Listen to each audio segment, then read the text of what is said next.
How to download Gamma presentation. Hello everyone, welcome to this channel. I'm Emily and I'm here to help you out today. So without any delay, let's get started.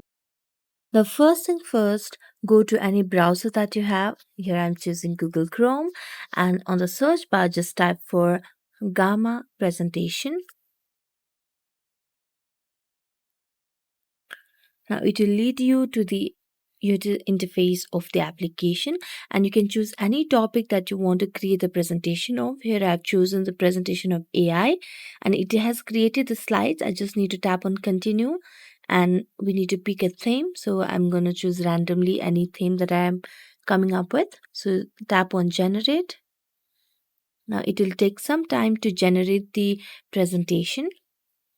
After the presentation is generated, you have the option of three dotted at the top right corner of the screen. Tap on that and select on export. Now here you can export the presentation as a PDF form or into PowerPoint. So here I'm choosing export to PowerPoint. So tap on it and wait for a while to get the file exported in the PowerPoint form.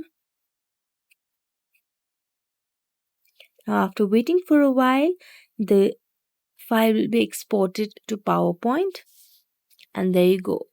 So thank you so much for watching this video. If you enjoyed it, don't forget to like, subscribe, and hit the bell notification for more updates. That's it for today, and see you next time.